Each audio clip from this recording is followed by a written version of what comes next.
There's not a right or wrong. There's really more variations to it than just, well, go to this one place and it will give you the desired outcome. Try being curious. Try asking questions and really being curious, not asking the question because you think you know the answer and you're going to hide them the yes, but like truly be curious and allow yourself to be maybe surprised. You're going into this. You've made this decision. Now you have to accept that there might be some points of like friction that arise, and what are you going to do to work through it?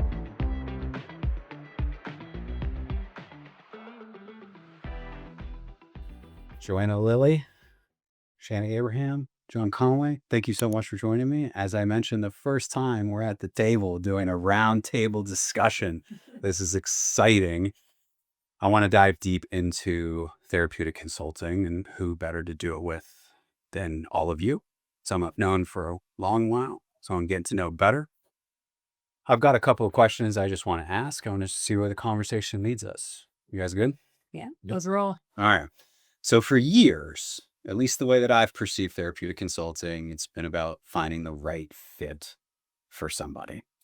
I feel like the landscape has shifted. So from your perspective, what's changed most about the work that you do and the families you serve? I think that the normalizing that the right fit doesn't exist. And honestly, a lot of that is more expectation management because of programs shifting, staff changes, cultures or like the milieu kind of shifts. And so a lot more of the work now is what collectively fits for a lot of reasons, not just what does the client need, but what can the family afford, right? What's important geographically, culturally, long term, not just kind of the needs for this particular level of care or what's currently at play. So there's just a lot more to it that makes the like matchmaking um it's a process. And understanding the trade-offs come with each decision that's made. There's not a right or wrong. There's really more variations to it than just, well, go to this one place and it will give you the desired outcome. I don't think that's ever existed, but I think that now there's a more nuanced approach to the work that we're doing around how do you do the expectation management, and then once we have a client that's in a program, continuing to do that expectation management through the duration so that you're preparing for what does life at the end of that program look like as well. Hmm. Yeah, I don't know that I have a lot to, I mean, I would agree, right? I think that, I mean, I say all the time, there is no perfect program. So it really is, what are your needs now? And then trying to anticipate what they're going to continue to need to be. And then it's that expectation management. And it's really, for me, it's just building a relationship with the entire family, the entire system. And not just getting lost or focused on the individual that's the identified patient, as they say, but sort of what are the needs of everyone and trying to appropriately meet those needs, and sometimes in whatever order the system can handle or manage. But also recognize, maybe taking a wider view and recognizing that there's a lot of pieces that need to be addressed. Can you talk a little bit about this idea of expectation management? My assumption is that's coming to the families, right? So families are contacting, looking for help in some way with a loved one. Mhm. So managing their expectations of the work with you, the work in treatment, is that what you're referring to? And if so, can you provide just a little bit of context for me? I mean, well, so I came into consulting via program sides, therapist. I've worn many hats. So for me, probably the biggest expectation management piece that I tend to lead off with a lot, or it comes up frequently, is sort of what my role is going to be for the family. And often it comes down to, or the issue that comes up is sort of this um, expectation that the parents often have of what I'm going to do to either run interference or fix a problem or making sure that everyone's held accountable. And what I try to, I flip that and sort of say, well, first of all, if you're looking for like a hired gun, that's not who I am. Right? I approach every situation assuming that everyone is on the same team. That we're all playing for the same team. We're all working towards the same goal. And so I'm going to approach a problem because there's going to be problems. Things are going to go sideways. I approach that from a more of a collaborative point of view. Like, let's all get together and talk about what's happening and then work collaboratively to fix that problem, as opposed to assuming automatically that there's someone or something that's causing the problem and then making a demand, often on the program, fix this or get in our therapist or whatever that might be. So, and I probably have had families not hire me because that's what they're looking for. And that's not who I'm going to be. Got it. I'm going to work.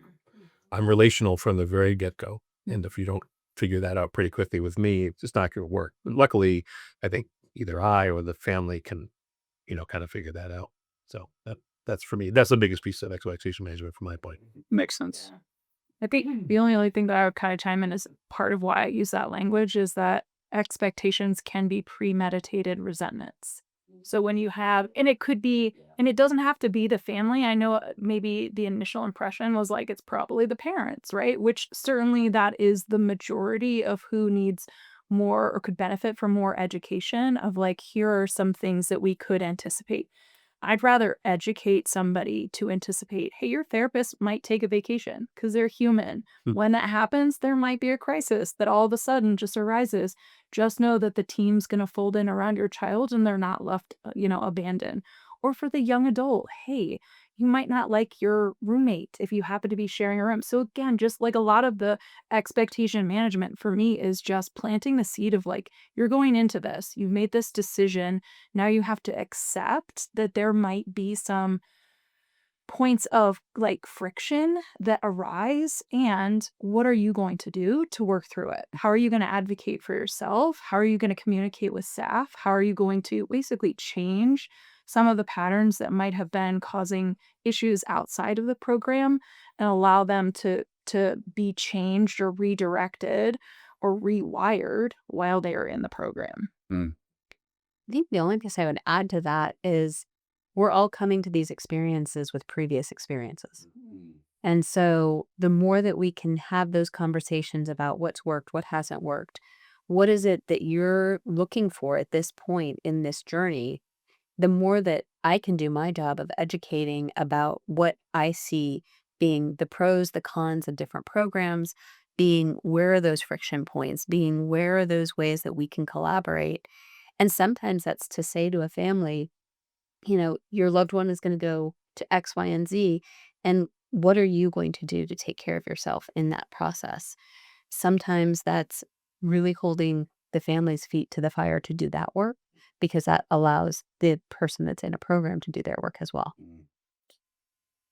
I took a phone call literally last weekend from a distraught mother, and I don't get a lot of these calls anymore because I'm no longer in the consulting world and haven't been for quite a while. And again, typical, tell me what to do.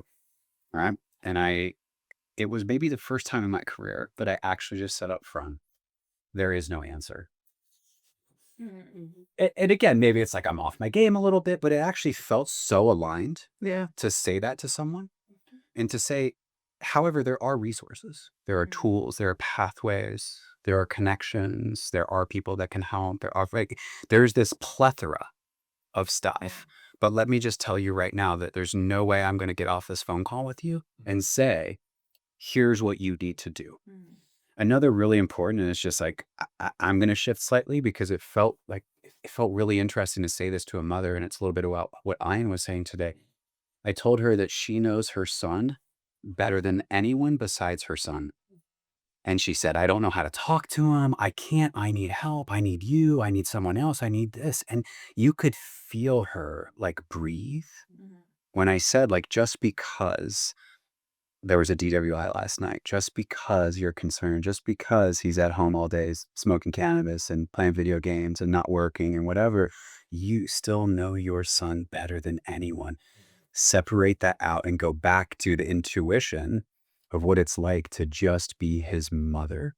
And I'll give you some like tools of maybe just some conversation starters with him. And she was like, I could never have a conversation with him about why cannabis is amazing. And I said, try it. You will be amazed if you sit with your son and just say, can we sit over a cup of coffee? And I want you to tell me why you love smoking weed so much. right? It feels like, oh, I'm enabling him. I'm saying it's okay. It's like, that's none of that. But what will happen is I almost guarantee you'll have a nice conversation and walk away and go, well, that was strange. So again, I think, and I love that you bring up expectation management, because for me, the longer I've been in this too, I realize like we have no idea what the pathway is going to look like. Now let's start somewhere and roadmap and adapt and be nimble. But I really appreciate you talking about the expectation management. It's one of like the key pieces in the work that you guys do. And your guys' part of the industry is also shifting more and more, as I think actually the whole industry is shifting towards families being more cautious. They're doing more research. They're asking more questions. They're waiting longer to commit to care. Um, programs are stretched thin, right? Consultants are holding more, as you guys mentioned. It's not just about putting someone in treatment now, but care management, working with systems. Where do you see like the systems right now breaking down? Well, I think maybe I mean, that's a complicated question, right? I mean, I guess the first thought I had was I think any of the systems will break down if you refuse to acknowledge or you struggle with acknowledging that that change is occurring. Like the idea, like this is the way it used to be, the good old days, like those sorts of things. So being lack of flexibility, sort of, or getting upset, or even like angry or taking it out on change, like changes was the one constant, right? Like we can always count on that to be occurring. So getting stuck on, and I think to some extent, it it's an opportunity for us as professionals to role model for the families that we're working with who are probably also stuck. That's aiding in the problem, to role model like flexibility. And the example you used before with the story with the mother, that idea of being curious, right? Like that's something I tell families all the time. Like try being curious, try asking questions and really being curious, not asking the question because you think you know the answer and you're going to guide them the yes, but like you already have the answer to the question you're asking because you want them to give you the answer. And if they don't, you will spoon feed them the answer. Like truly be curious and allow yourself to be maybe surprised by the answer that you give. So maybe getting stuck in those ruts and the systems that used to work really well. And yeah, who wouldn't want to be able to rely on that system working all the time? But the reality is it isn't a boat. So we have to kind of be flexible, right? I think it is. I think it's that rigidity piece that you're talking about, and being stuck in, well, this is how we've always done it, so that's how we're always going to do it, as opposed to looking at new challenges, new problems, new families, and being open and I mean, from a systematic place too, right? It's not just the family system, but I think it's all systems coming to whatever table it is, being curious, being able to ask the question of how can we do, how can we serve the families of today better? How can we serve our future families better? And what are the things that we have been stuck in? And we do this, I do this with my practice. Joanna and I have conversations about this regularly. um, just to look at ourselves and ways that we get stuck in this to build that culture. Because I think, all four of us have been in this space for a really long time. And I think the more that I've stayed in this space, the more I've realized that I don't know everything. I don't have those answers anymore. I don't. I think I've actually gotten. Uh, I've been trained more. I have a lot more degrees. I have a lot more stuff that I can say that I've done. But I think that I've also become more of a learner in the process as well. Mm. Yeah, I mean, I think the only thing that I would just add to both of this, both of your comments is it's sometimes we're so in the weeds, and this is not compartmentalized to consultants or programs or like any specific role in kind of the healthcare space. But sometimes we're just like so, the hamster in the wheel of just like churning for who is in front of us right in this moment that we don't have the opportunity to think about what's on the horizon, right? Changes with insurance, culture, politics, like the economy, you name it. If we don't have the time and space to actually pause and pay attention to see how we need to adapt in the coming months, weeks, months, years, then that's where I think a lot of the like breakdown comes into play because that plays into the rigidity, that plays into, just again, programs and people getting stuck in old ways. Like the example you gave earlier too, when we were talking about like, oh, we're a behavioral health organization and we treat resistance with resistance. Like that model has to go away. Right. Right. So like that's the kind of stuff where we're continuing to see the breakdowns that exist.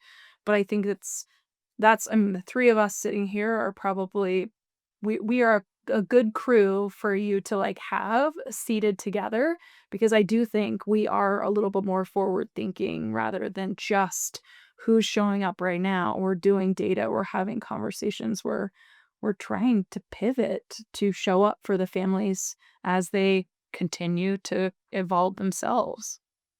And dealing with all of the unknowns. Yeah. I mean, I don't think any of us has a crystal ball, and if you do, please Freedom by us. Sure. but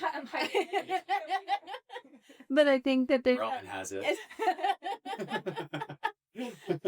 but it really is that, like, okay, we were talking about before, here's one avenue things could shift towards, and here's 5 others. Yeah. And being open-minded enough to have that thought and that conversation and, being willing to also share those conversations. I mean, I would say the 3 of us are a good representation of more of that collaborative model of, I'm not gonna gatekeep things that I know.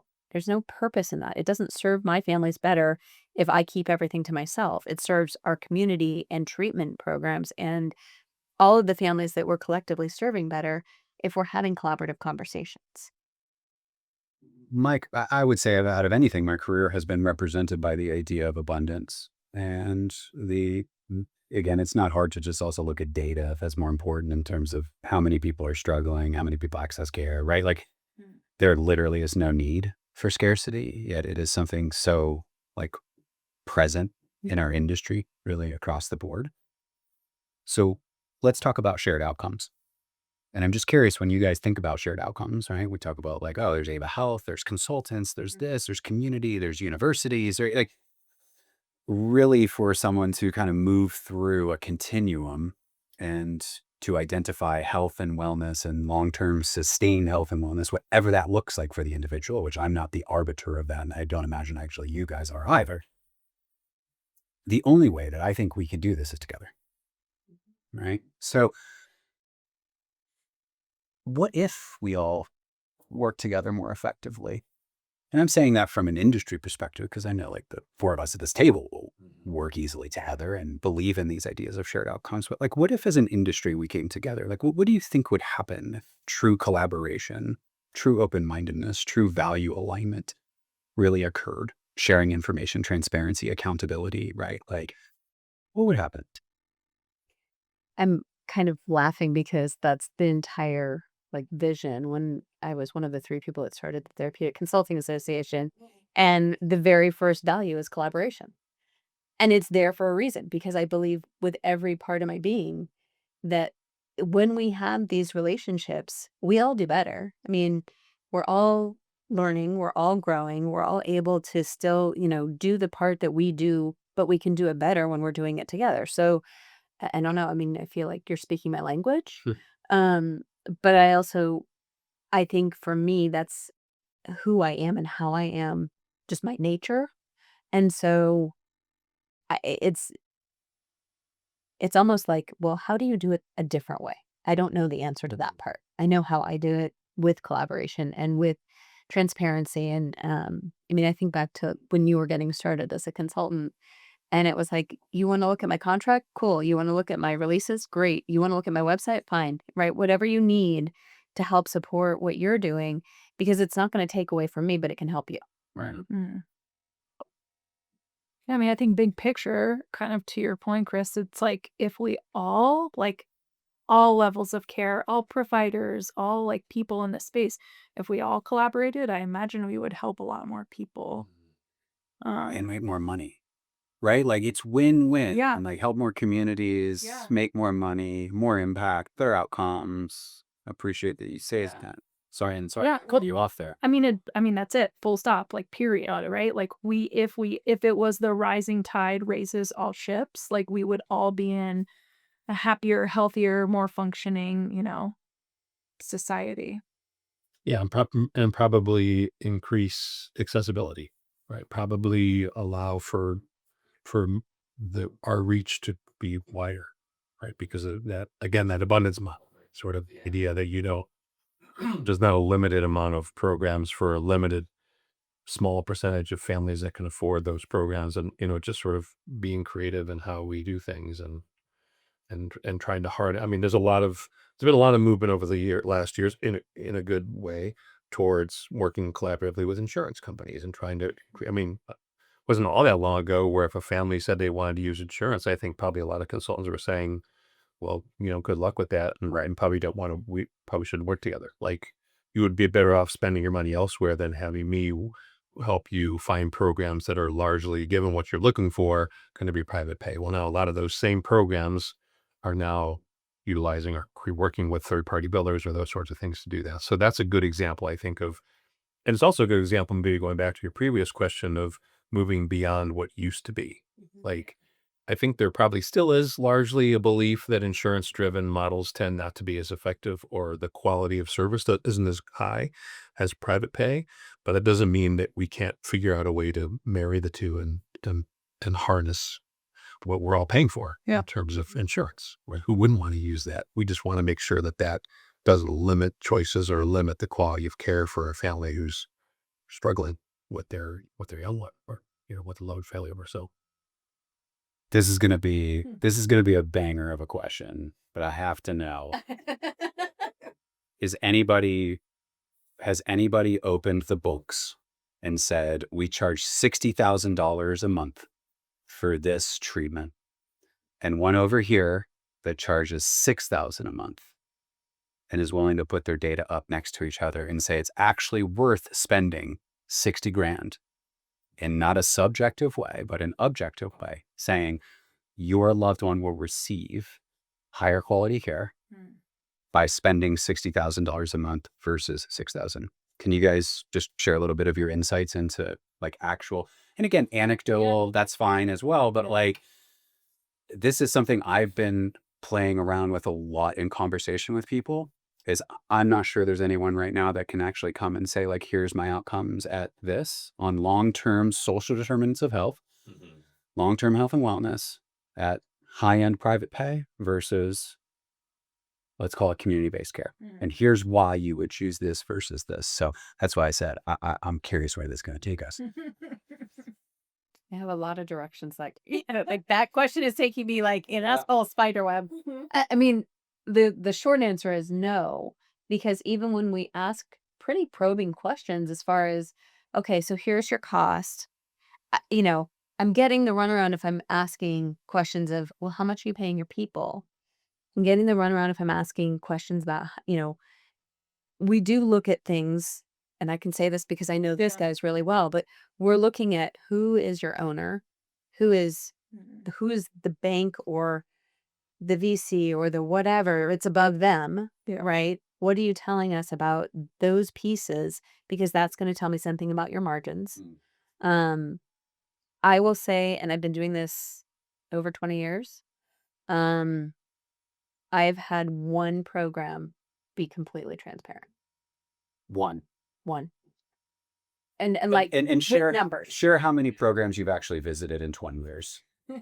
I know what the number is for me, but I'm curious. I don't know that I have that number. But like, I mean, realistically, hundreds, right? It's hundreds. Oh, yeah. Yeah. I mean, Okay. it's on average about 100 programs a year. So one program's been transparent. Okay. Yeah. Got it. And I was just like rattling through my head. I'm like, I can think of 2 programs that I could call right now that'd be like, yeah, we'll show you, no problem. But I think you're also talking about 2 separate things, right? We're talking about the money, the transparency of like the actual cost to operate, and we're also talking about the data, which are 2 valuable pieces. And I think, again, in my head, there are 2 programs that would immediately be like, yeah, no problem. I think there's more programs recently that would be a little bit more apt to lean into the data piece.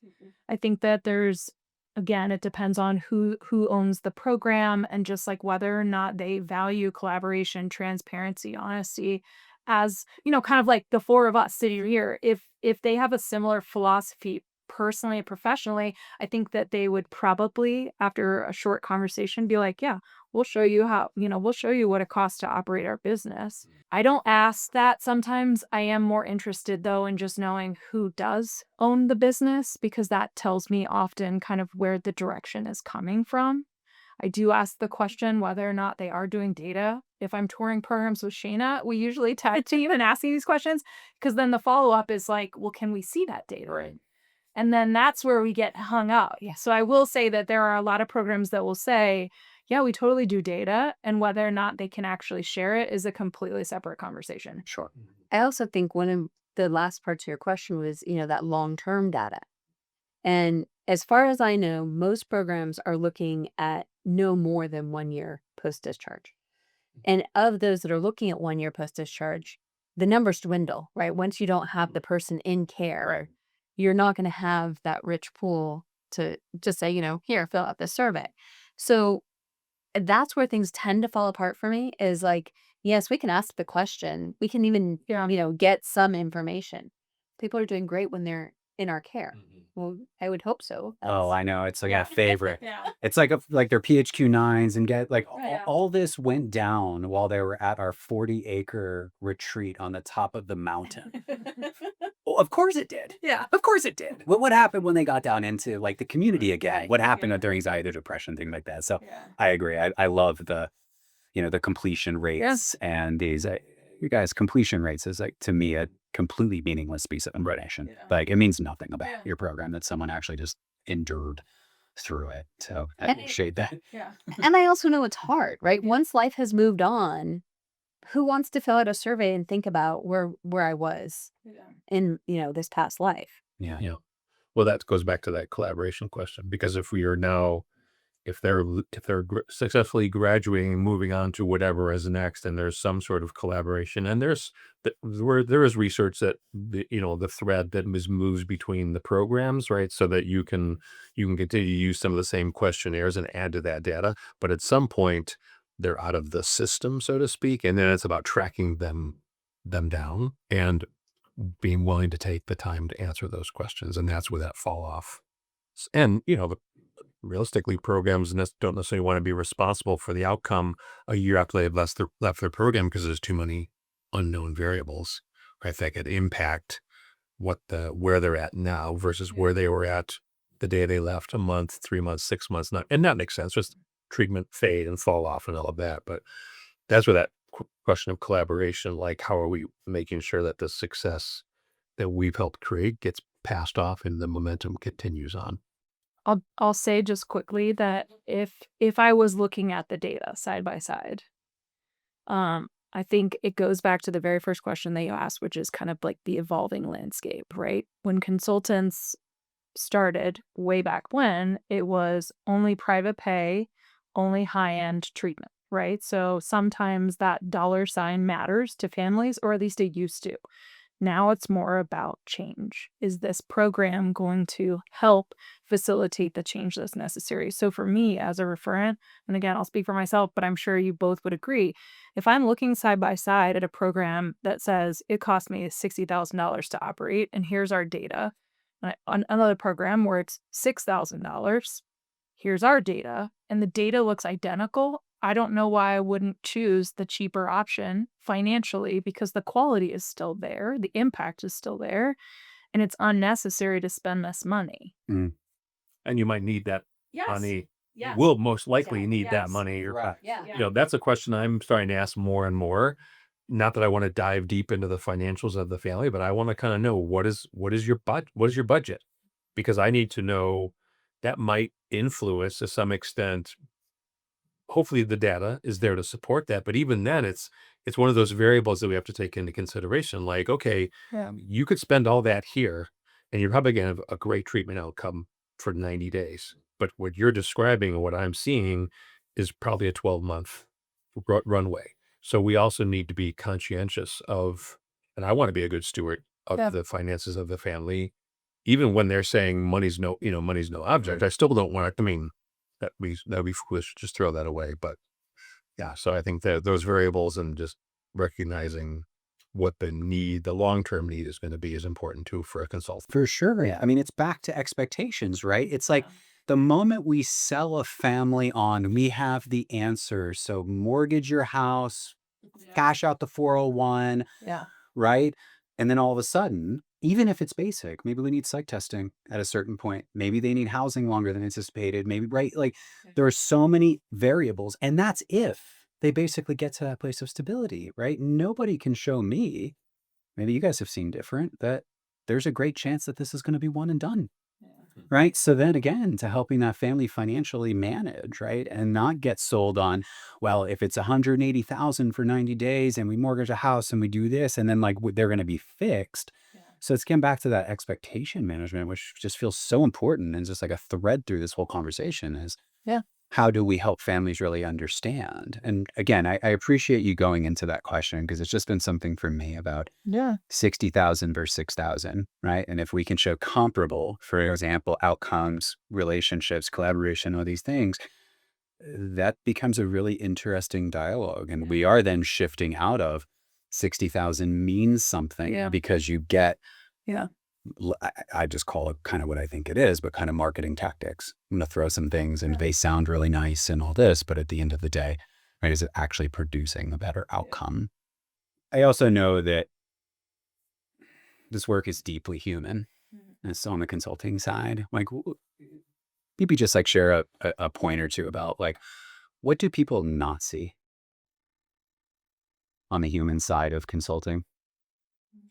The Saturday and Sunday phone calls, the the times when I'm reaching out to these guys and saying, "Okay, I'm stuck." Yeah.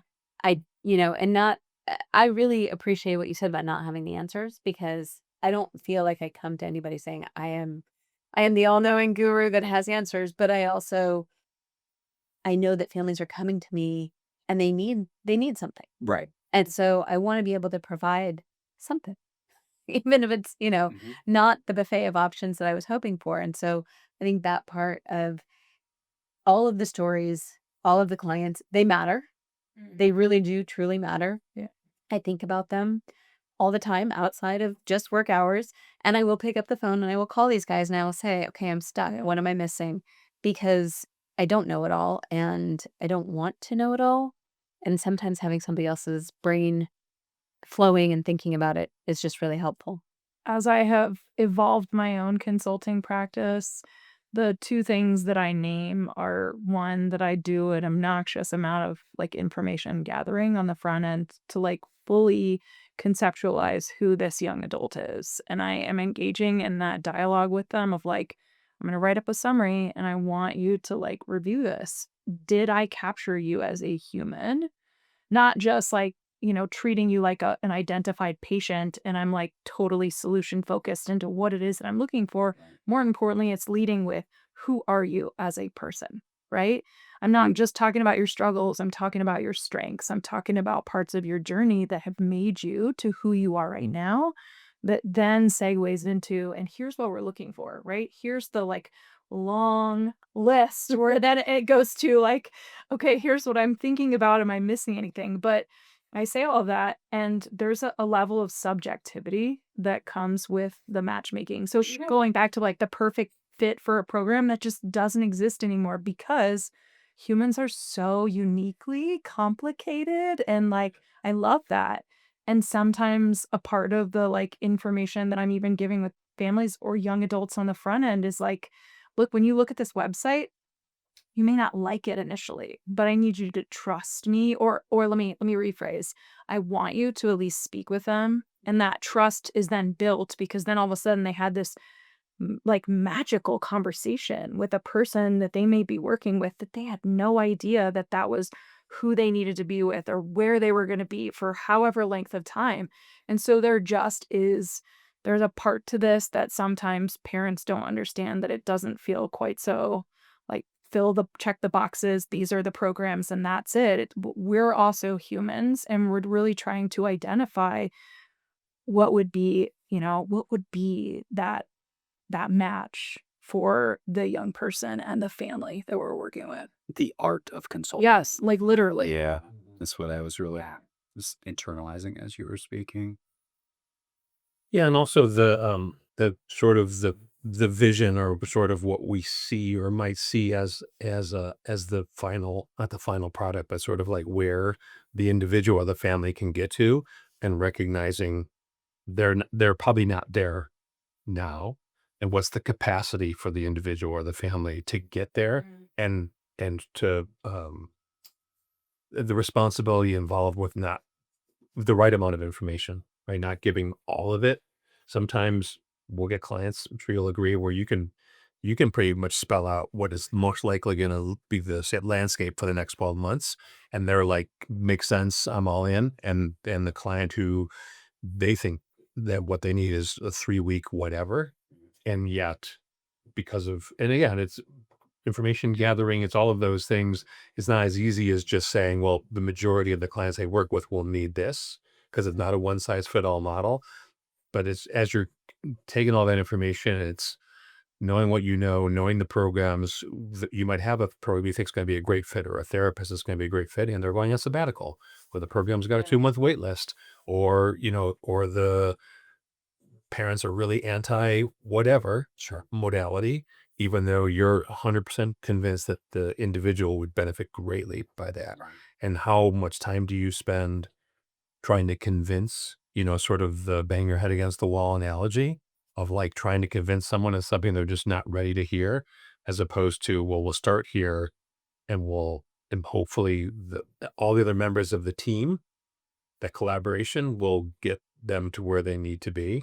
And also having the faith that they may not follow the path that you might be thinking is going to be the best, and hoping and trusting that there are multiple paths there, and that another path might work as well, and being able to give up a little bit of what you think is the ideal scenario. So it's all these, a lot of juggling. And a lot of times I mean, for me, I made goosebumps talking about this, because even though it's a burden, it can also become like exciting. I don't know that I want to call it fun. People might think strange things if I'm saying all this is fun, but like I like to solve problems. I think we all do. Yeah. And that's what families are coming to it. And if you boil it down to this most basic element, it's a problem. And if it was easy to solve, we wouldn't be talking to them.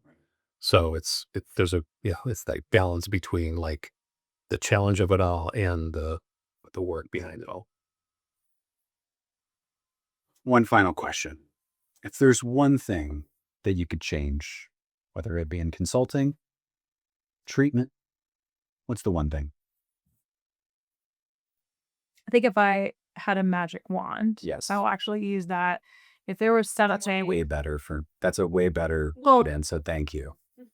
I mean, also something I wish I could change, which would be the ability to influence, is just the accessibility piece. Because I have, over the years, had great conversations with young adults. And actually, this goes back to, like one of the newer trends is young adults reaching out first and not even having conversations with parents. And there's probably I can speak anecdotally that there's not a lot of finances to support the want or the need that's there with the young adults, but they know that they need help. So if there is some way to just make most care all, like what exists, like even some of the like really cool mentoring based opportunities, they cost money. And so if there was some way that we could provide more funding for care for young people, that's the one thing I would change. The magic wand. I'll give you credit. I mean, it's like on camera. At least get Documented. Crags. I think I would build on what you're saying, and I would like there to be just more systems in place for the whole system, because one of the things that, and unlike these two, I also work with adolescents, so I'm also working with a younger population that may be going back to a family system. We are all still with our family systems, even regardless of our age. And I think that when I see this disjointed work that happens, it gets really murky. And so if we can have systems within the family, within the community, right? If everybody is doing that work to heal, all of our outcomes are going to be incredible. And we're going to see more access to care. And we're going to see the ripple effect of, families that have walked this walk carrying the next family through. Mhm. Thank you. It's sort of just hit me as I was listening and thinking, like, yeah, nothing to add to this. Like, there's so many, and you think there'd be so many things you could wave a magic wand on, but I think it would be like universal trust, like this. It first formed in my head like transparency, which is nice, but like trusting that every member, every person in the system, every person involved trusts. Again, it goes back to what I said much earlier in the conversation about we're all working for the same team, but really trusting that that's the case. And that doesn't mean you can't have a bad day or had a rough session with a client where you're just not your best self. But trusting that that you're going to come back to that and it's going to get better, or trusting that the recommendations that we're making, going to what you said, Joanna, is based on everything we know about you. And there may be things that we don't know about you for very good reasons that you don't trust to tell us that. And I wouldn't, not in a non-judgmental way, like, but trusting that at some point, someone in your path, you can have that conversation with, or for the parents that are, that are not trusting the systems or believing that this is such a financially driven field industry that the investors are the only ones that the program's really concerned about. All those things, like some sort of trust and transparency around, like, let's just all be doing it for the right reason and figure out how to work from there in a collaborative way, like we talked about before. And there's, as I'm saying this, there's such a jaded part of me that feels like, and I don't know that we can get there because of the same things that I just said are concerns of others about who's really pulling the strings and who's the ownership models and those sorts of things. And so it would be nice to have a magic wand. Thank you. Jan, Sheena, Joanna, I'm honored to be here. Thank you for your willingness to do this. Thank you for sharing your expertise, your insights. I've been telling everybody we got 3 of the best coming here. So anybody that's watching that is curious about working with any of these wonderful human beings, we'll definitely have all their information in the show notes. I know each of them would be honored to have conversations with anybody that is struggling, looking for a little bit of direction and resources. And I can just say I'm super grateful for the chance to sit here at the table for the first time with the 3 of you.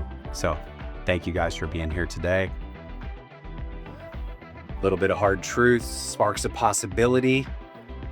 And we'll see you next time. Like, comment, and subscribe.